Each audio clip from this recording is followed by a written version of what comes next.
One thing that I wanted to talk about, Helen, is that we are seeing a pattern, and I've noticed a pattern in my personal life that, like I was accused of being somehow anti-Semitic. It's because I typically will refer to like the mainstream media and this Zionist thread that runs through it, or I will decry Israel's dependence on U.S. militarism for their existential survival and stuff. And so what they do is they try to conflate that. Well, they've tried to legally do so. I mean, South Carolina has actually passed a law that legally it is considered anti-Semitism to speak poorly of the state of Israel. When it's like there are plenty of Jewish people who oppose the state of Israel as well, and so the mission creep of anti-Semitism is being enshrined in law as we speak, and it's because people are coming out against and they need to silence anti-war voices, and this is one way because nobody wants to be an anti-Semite, obviously. So they're trying to just change the definition of the word, and they frustrate the whole language by like if you try to explain to people, no, I'm not at all anti-Semitic. I mean, some of my best friends are Jews. They immediately throw up air quotes and say, did you hear what he just said? Some of my best friends are Jews. Well, yeah, so what are you supposed to say? Yeah, what if some of your best friends actually are Jews that you love dearly, you've embraced them, you lived all your life, you do have a high regard, and you think they're the nicest, finest people in your life? You're not allowed now to express that you have friends that are Jewish. Nope. They're just trying to... They're sabotaging their own self, these types of people who feel that it's necessary to throw air quotes up every time. And if anything, they're the ones who are anti-Semitic by claiming that all Jews support Israel, and it's like you can't speak for all these people who, as any race or group or ethnicity of people, has a great variation in how they feel about certain things. And so by trying to just say, oh yeah, well, Israel speaks for all Jews, well, that's pretty anti-Semitic, I think. I mean, and what they say is that if you make just a comment saying that, there's this one graphic that shows everybody in CNN the percentage of who are Jewish and who are not. And it's both management and commentators. Yeah, it's a big preponderance, a very large disproportionate, because it's only, 2% of the general population, and it's like 70% of CNN or something.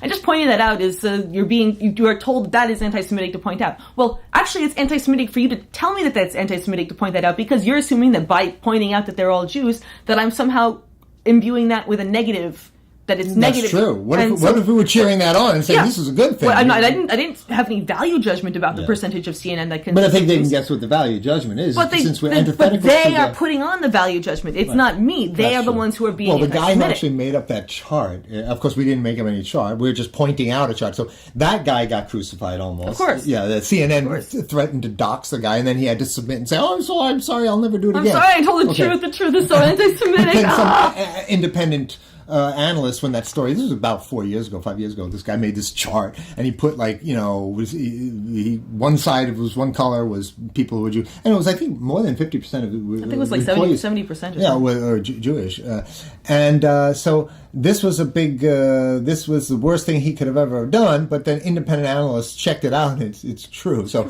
diversity is great. CNN will push diversity for everyone else until you step through the doors of CNN, because diversity comes to a screeching halt. So then it's a Jewish organization, and when you point this out, and people say, well, so what? So what? What difference does it make? Jews are talented people, and yes, that's true. But there is an existential and insularity there that's very notable. Also reflected in Israel itself. They push diversity in other countries, but do they want diversity for themselves? No. They're stripping non-Jews of citizenship right now. They're not inviting now. Palestinians they're stripping even the Bedouins, not even the Palestinians, the Bedouin nomads that live in Israel are being stripped of citizenship. Mm-hmm. And of course, Palestinians, we know what they're doing to them, but diversity is great for every other country. Yeah. So, of course, Jews are some of the finest and most intelligent, gifted people. The contribution to this world is absolutely undeniable. In science, philosophy, music. Yitzhak Perlman, Yasha Heifetz, Yehudi Menuhin, the best violinists ever. There's anyone who can make a blanket statement that says Jews are terrible. This is wrong. It's incorrect. They're great people, no doubt.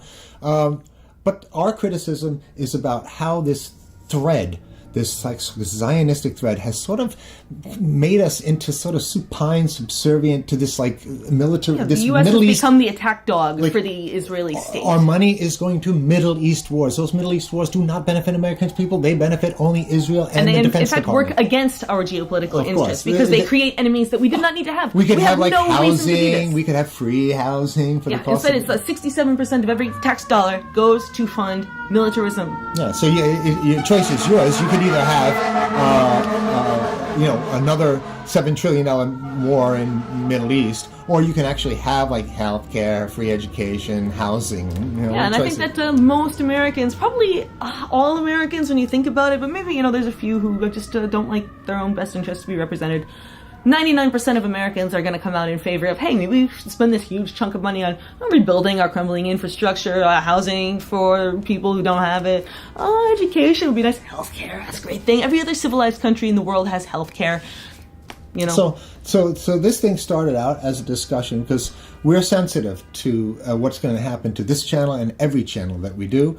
They're going to try to find some sort of thing that we said that to a person who's in the tech support who does the examination say, oh, look at minute number 9. He said something about Israel. Therefore, he's anti-Semitic. And most of the poor guys who are working at Twitter and stuff, they're just low-level idiots. They don't know anything. So they're like, oh, he did say something about Israel. And everybody knows the protocols of language. And everyone knows we've now changed the definition of anti-Semitism to actually reflect criticism of Israel. It doesn't mean talking about Jews anymore. It means talking about Israel, which is a very different thing. We're talking about how this militarism has seeped into every aspect of the American project and how this is caused by this state. It now Israel. has completely co-opted all of our politics, wherein if you want to run for Congress or if you want to run for the Senate, you have to sign Israel. a loyalty oath. Yeah. They changed it when Cynthia McKinney revealed that. They changed it so it's not a loyalty oath anymore.